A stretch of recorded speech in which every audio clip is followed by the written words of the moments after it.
आपको coordination compounds कैसा लगता है? मोस्ट ऑफ द स्टूडेंट से जब मैं ये क्वेश्चन पूछता हूँ तो सिर्फ एक ही जवाब मिलता है, सर बहुत डिफिकल्ट है, बहुत कुछ समझ में ही नहीं आता। क्या रियल में ये चैप्टर इतना डिफिकल्ट है? ध्यान रखो, कोई भी चैलेंज अपने साथ अपॉर्चुनिटी भी लाता है। तो ये टॉपिक जितना डिफिकल्ट आपको लगता है उतना ही इसमें स्कोर करने के चांसेस भी ज़्यादा हैं। तो चलो जल्दी से देखते हैं कि इस पर्टिकुलर टॉपिक को अपने मुट्ठी में करने की स्ट्रेटजी क्या होनी चाहिए। सबसे पहले इस चैप्टर के इंपॉर्टेंट सब टॉपिक्स को देखते हैं।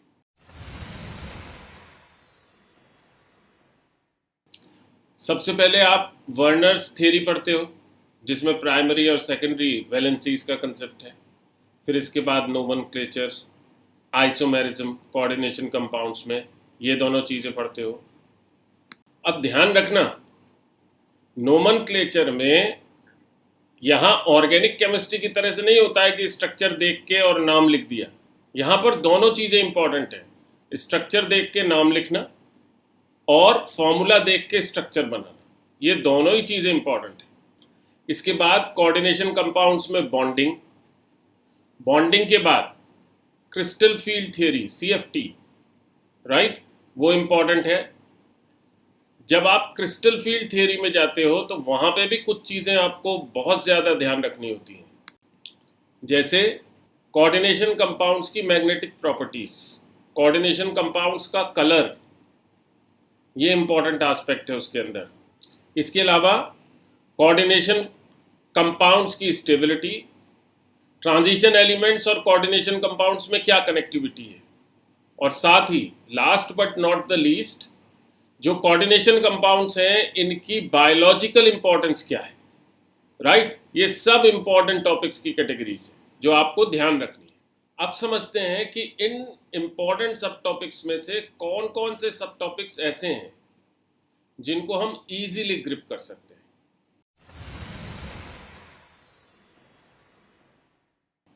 तो इजीली ग्रिप होने वाले टॉपिक्स में सबसे पहला है नोमेनक्लेचर, क्योंकि सेट रूल्स हैं, रूल्स आपको पता है तो अप्लाई करके काम कर सकते हैं। ऑर्गेनिक केमिस्ट्री में ऑलरेडी आप नोमेनक्लेचर पढ़ चुके हैं, वैसी ही मिलती जुलती एस्पेक्ट यहाँ पर भी लगानी है।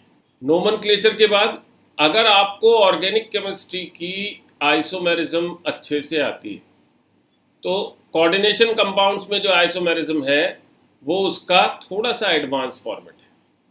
तो बेसिकली जो आइसोमेरिज्म वाली एस्पेक्ट है उसमें भी सेट चीज़ें हैं, अगर आपको पता है, एग्जाम्पल्स पता है तो आसानी से आप आइडेंटिफाई कर सकते हो, वहाँ नंबर स्कोर कर सकते हो। आइसोमेरिज्म के बाद मैग्नेटिक प्रॉपर्टीज़ कोऑर्डिनेशन कंपाउंड्स की, क्योंकि बेसिक्स आपने एटॉमिक स्ट्रक्चर में पढ़ा है, मैग्नेटिक प्रॉपर्टीज़ का बेसिक इसके अलावा सॉलिड स्टेट में भी पढ़ा है, इसलिए आपको ईजी हो जाता है, राइट।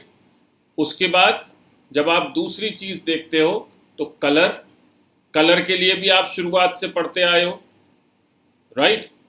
अगर पेयर्ड और अनपेयर्ड इलेक्ट्रॉन्स का कंसेप्ट मालूम है तो कलर के बेसिक्स आपको ऑलरेडी क्लियर होंगे।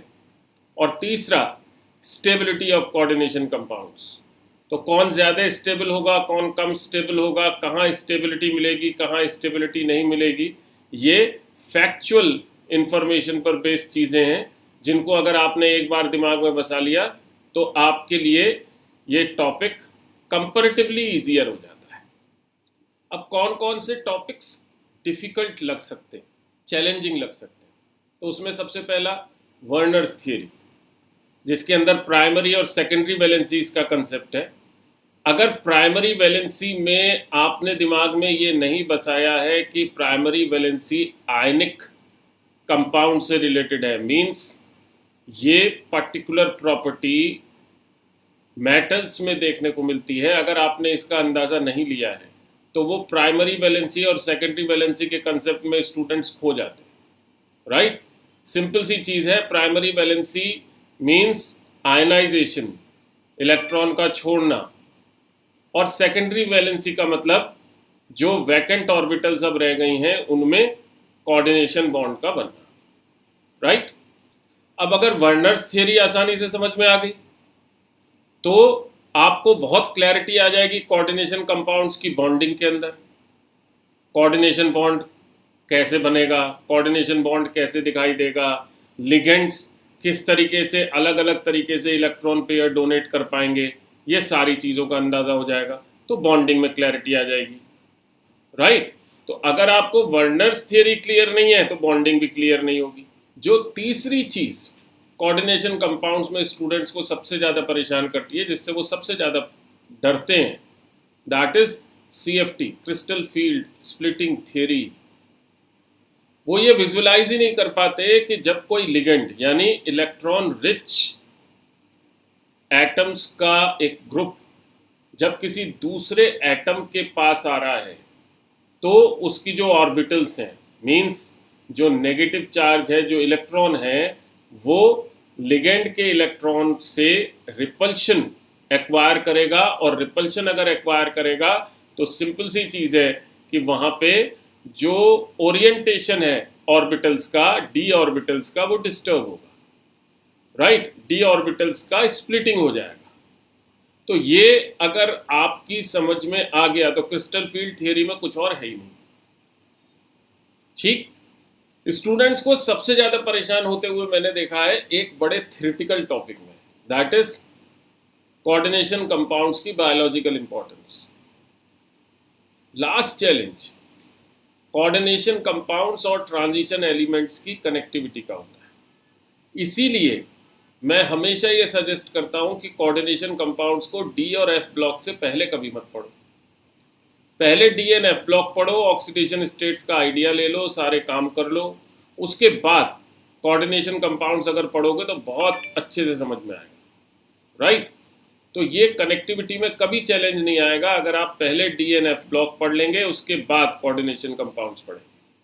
काफ़ी कुछ बातें तो हम कर चुके, बट स्टिल चैप्टर को अगर और अच्छे से ग्रिप करना है तो और किन चीज़ों का हमें अंदाज़ा होना चाहिए और कौन सी चीज़ें हमें पता होनी चाहिए, मींस इस चैप्टर के प्री रिक्विसाइट्स क्या है, अगर हम इसको बहुत अच्छे से ग्रिप करना चाहते हैं। तो प्री रिक्विसाइट्स में जो सबसे पहला चैप्टर आपको बहुत अच्छे से आना चाहिए, that is atomic structure. Atomic structure में स्पेशली क्वांटम मैकेनिकल एस्पेक्ट, और क्वांटम मैकेनिकल एस्पेक्ट में ऑर्बिटल्स और सब शेल्स का कंसेप्ट, उसका visualisation, in particular D orbital का विजुअलाइजेशन, वो एक इम्पॉर्टेंट एस्पेक्ट है जो आपको पता होनी चाहिए। इसके अलावा केमिकल बॉन्डिंग का तो आइडिया होना ही चाहिए, क्योंकि भाई कोऑर्डिनेशन कंपाउंड्स आप पढ़ रहे हो, मींस कोऑर्डिनेशन कोवलेंट बॉन्ड से बनने वाले कंपाउंड्स की बात कर रहे हो ना, उनकी स्पेशलिटी की बात कर रहे हो। और साथ में ये कंपाउंड्स पहले आयनाइजेशन पे जाते हैं, फिर कोऑर्डिनेशन कोवलेंट बॉन्ड बनाते हैं डिफरेंट लिगेंड्स के साथ। तो केमिकल बॉन्डिंग तो अगर आपकी स्ट्रॉन्ग नहीं है तो इस चैप्टर में तो आपको तकलीफ होने ही वाली है। उसका एज अ प्री रिक्विसाइट आपको नॉलेज होना जरूरी है ही है। इसके अलावा 3 और चैप्टर्स, थर्मोडायनेमिक्स, राइट, क्योंकि क्रिस्टल फील्ड थियरी में थर्मोडायनेमिकल एस्पेक्ट का काफ़ी कुछ इस्तेमाल होता है, और पीरियोडिक क्लासिफिकेशन, उसके बिना तो सारी चीज़ें अधूरी है ही हैं, बिकॉज आप पीरियोडिक क्लासिफिकेशन जब तक नहीं जानेंगे, ऑक्सीडेशन स्टेट्स का कंसेप्ट नहीं जानेंगे, तब तक यहाँ तो दिक्कत आनी ही आनी है। और तीसरा केमिकल इक्विलिब्रिया, जो कि आइसोमेरिज्म में कुछ कुछ एस्पेक्ट्स को समझने में आपकी मदद करेगा। तो ये 3 चैप्टर्स और रिक्वायर्ड हैं अगर आपको कोऑर्डिनेशन कंपाउंड्स को बहुत अच्छे से ग्रिप करना है। तो अब स्ट्रेटजी के दूसरे पार्ट में चलते हैं, that is analysis of last 5 years. तो लास्ट 5 ईयर्स में नीट एग्जामिनेशन में इस पर्टिकुलर चैप्टर से इन टोटल 12 क्वेश्चंस आए, ठीक है। तो लगभग 2 से ज़्यादा क्वेश्चंस, अगर हम एवरेज की बात करें तो मोर देन 2 क्वेश्चंस पर एग्जामिनेशन हम ऐसा सोच सकते हैं, राइट। और इन पर्टिकुलर अगर हम लास्ट 4 ईयर्स की बात करें, ठीक है, दैट मीन्स ईयर 2023, 2022, 2021 एंड 2020, तो इस पर्टिकुलर चैप्टर से हर बार 2 क्वेश्चंस आए। That means in each and every year जो वेटेज थी वो 8 मार्क्स की थी, राइट। 2019 में यानी 2019 में इस पर्टिकुलर चैप्टर से 4 क्वेश्चंस आए थे। उस पर्टिकुलर ईयर में जो इसकी वेटेज थी वो 16 मार्क्स की थी, ठीक है। तो लास्ट 4 ईयर्स से जो वेटेज है वो मोर और लेस कांस्टेंट है, ठीक। और इसी वजह से इस पर्टिकुलर चैप्टर को बहुत अच्छे से तैयार करना जरूरी है, राइट।